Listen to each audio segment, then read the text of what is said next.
हर हर महादेव।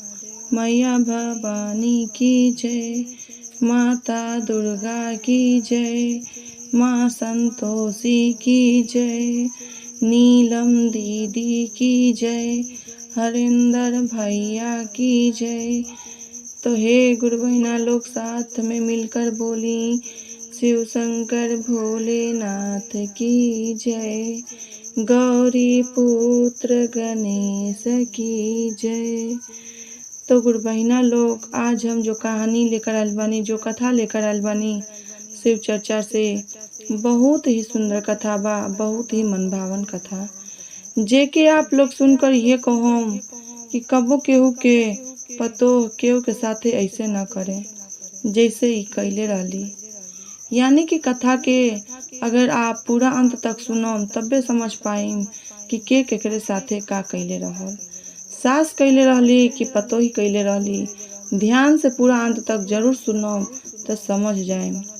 तो ये गुरु बहिना सब भगवान भोलेनाथ के ध्यान में रखत हुए पूरा अंत तक कथा के जरूर सुनम। और जैसे आप लोग हमरे पिछला कथा के गीत के सब के सुन के आप लोग साथ देवेनी, यानी कि चैनल के सब्सक्राइब करेनी और पूरा प्यार भाव से देखेनी, तो वैसे ही प्यार भाव से वैसे ही प्यार हमरे एहू कथा के दे कि हम जैसे आप लोग आगे बढ़ाएं तबे हम आगे बढ़ पाइम। और आप लोगन के ही सहायता से आगे बढ़त बढ़त कहल जाला कि आप लोगन के साथ हम हमेशा खातिर पकड़ लें। यानी कि कहल जाला कि जैसे आप लोगन के साथ हमेशा जो बनल रही, तो हम आप लोगन के रोज एक नया कथा लेकर आवेनी।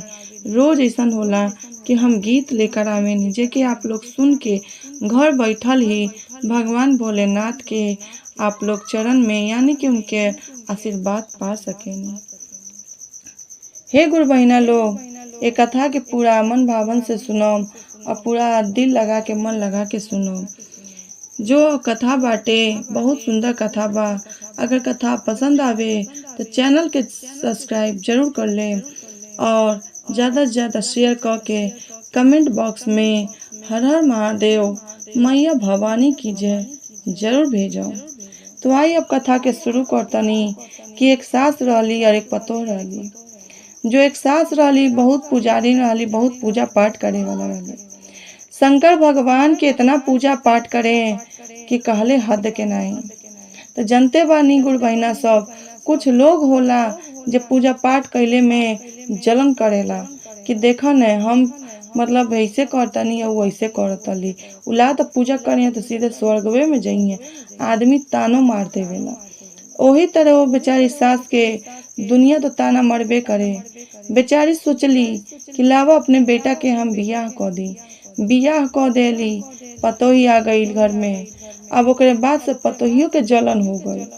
जैसे जनते बानी सब, अगल बगल के लोग कह देवे न, ढेर पूजे पाठ में ध्यान देवेली, तोरा साथे काम नहीं करवावेली, तू ते अकेले करेलू। अब यही बतिया पे जो पतोहिया रहली, अब जान जाए गुरु बहिना सब कि जो पतोहिया रहली, अब वो एकदम सुन के ये बात के रिसिया गई रहली, एकदम भड़क गई रहली। तो कहत का बाड़ी कि अच्छा ले देखत तनी कैसे पूजा पाठ करेली, कैसे भोले भगवान के उनकर चर्चा में जाली या कैसे का करेली। तो सब केहू तो खुश भइल कि चल पतोहिया में ससुई में झगड़ा होई। अब झगड़ा तो होइबे करी जब ये लोग कान फोड़ देले रहल लोग। ते फिर जैसे रोटी बनावे के यानी कि शाम भइल, तो कहत का बाड़ी उनकर सास कि ए बहू खाना ले आ दो, थोड़ा भूख लागल बा खा ली। सुबेरे से गल रहनी चर्चा में तो खाना नहीं खैले, ले आव और थोड़ा जल्दी से ले आइयो और जुठरिया ने कि ऐसे कि शंकर भगवान के चढ़ावे के बा। तो कहत का बाड़ी अच्छा ठीक बा ले आवतनी। तो ले आवतली और ले अइला के बाद से उनके 4 गो रोटी गिन के देहली। कहल तो जाला 4 गो रोटी गिन के देहली। कहली देखा तनी बुढ़िया 4 गो रोटी गिन के दे, देखा तनी बुढ़िया कैसे शंकर भगवान के भोग लगावे ले। तो ई तो शंकर भगवान के भोग लगा देली, 3 गो खा लेली और 3 गो एगो दे देली भगवान के भोग में। तो कौना तरह से कहतली कि मतलब शंकर भगवान उनसे कहतने आ कौना भाव में इहो कहतली। बड़ा कठिन से 4 गो रोटियां बहुअर देहली सास के। बड़ा कठिन से 4 गो रोटियां बहुअर देहली सास के। 3 गो खैली एगो दान कैली शिव गुरु के। 3 गो खैली एगो दान कैली शिव गुरु के। अरे बड़ा कठिन से 4 गो रोटियां बहुअर देहली सास के। बड़ा कठिन से 4 गो रोटियां बहुअर देहली सास के। 3 गो खैली एगो दान कैली शिव गुरु के। 3 गो खैली एगो दान कैली शिव गुरु के।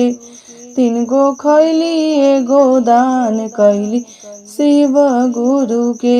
शिव गुरु के हो भक्त शिव गुरु के। शिव गुरु के भक्त शिव गुरु के। अरे शिव गुरु के हो शिव गुरु के हो शिव गुरु के। 3 गो खैली एगो दान कैली शिव गुरु के। 3 गो खैली एगो दान कैली शिव गुरु के। ओकरे बाद से का कैले बाड़ी, जब देख लेली उनका पतो कि 4 गो रोटी देहनी है तो एगो दान कर देली, तो दूसरा दिन कहतली रुक ए बूढ़ी आज तो के हम 3 गो देम, देखो तनी कैसे खा लू और कैसे दान करे लू। उनके तो हो गए शंकर भगवान से जलन कि काहे पूजा पाठ करेली, काहे हमरा साथे काम नहीं करवावेली। तो फिर के तर से कहतली सास और शिव गुरु से विनती करतली और कहतली बड़ा कठिन से 3 गो रोटिया। बड़ा कठिन से 3 गो रोटिया बहुअर देहली सास के। बड़ा कठिन से 3 गो रोटिया बहुअर देहली सास के। 2 गो खैली एगो दान कैली शिव गुरु के। 2 गो खैली एगो दान कैली शिव गुरु के।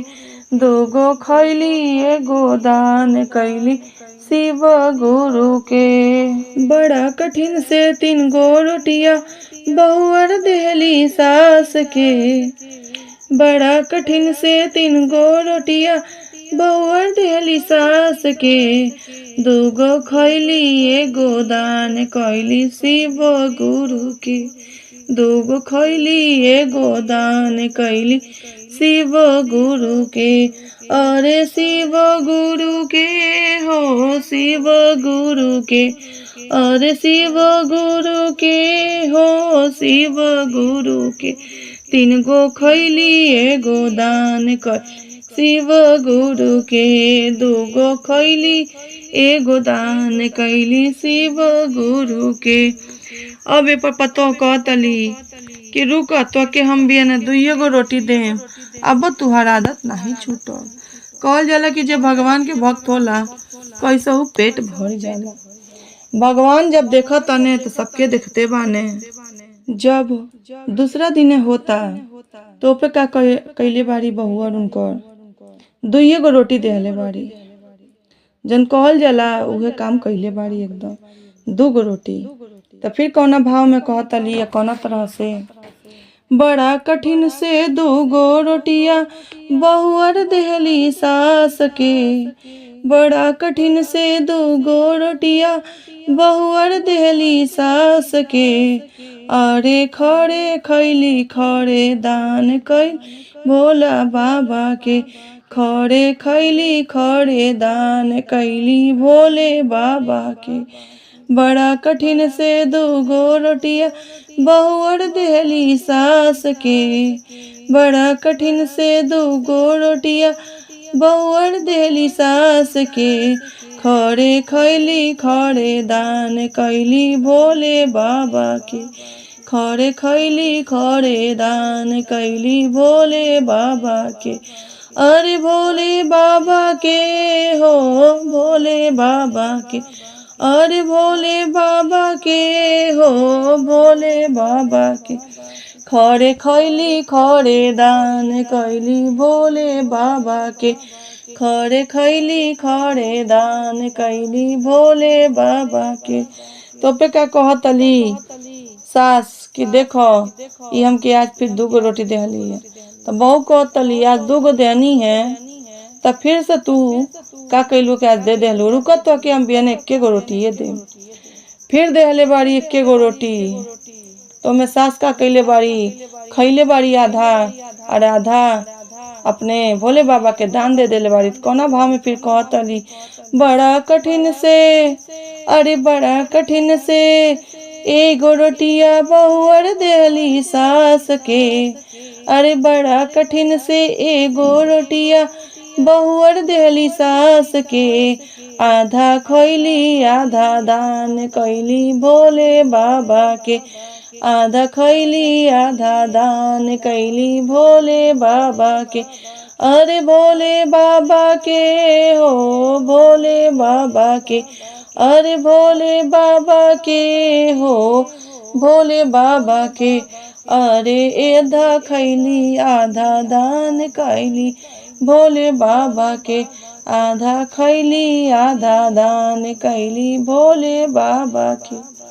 अब पर उनका पतो कहतली अब वही मानत नहीं बाड़ी तो कहतली का अच्छा ठीक बा बिहना सब देखत तोड़ के देहली ओ में उनका सास तन के खैली तन के दान दे देहली।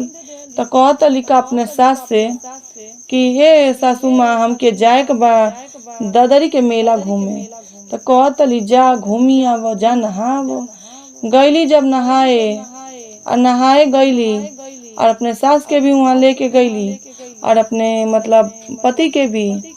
तो वहाँ पति का कहतने कि ये माई हम जातनी गंगा नहाए का कहे के बा गंगा माई से का कहल जाला कौने बात कही के नहाइल जाला।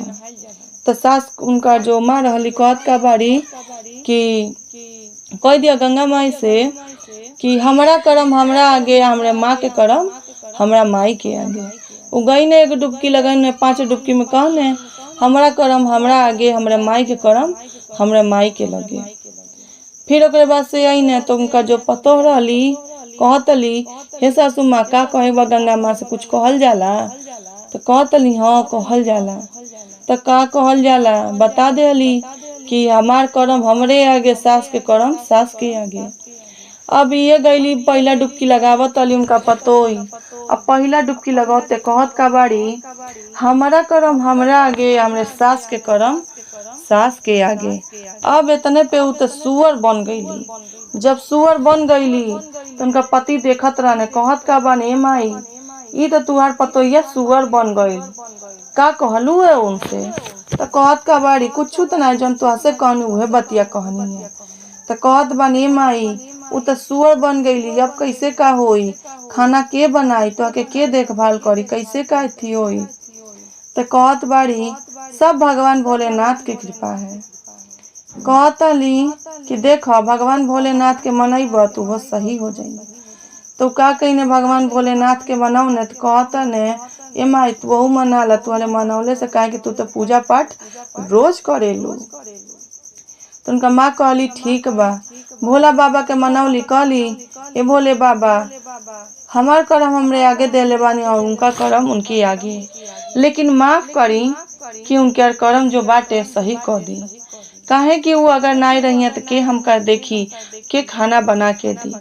ओपे भोले बाबा दया कैले बाने भोले बाबा जैसे दया कैले बाने वो मनुष्य के रूप में आ गई बाड़ी और जैसे आयल बाड़ी उनमें से निकल के आके अपने सास के पाँव पकड़ के क्षमा मांगले बाड़ी अब हमसे ऐसा गलती नहीं हुई ऐसा गलती नहीं हुई। उपे सास कहली चला ठीक बा जा भोले बाबा से क्षमा मांगा हमसे का मांगा तल गईली भोले बाबा से क्षमा मांगली पूजा पाठ करे लगली।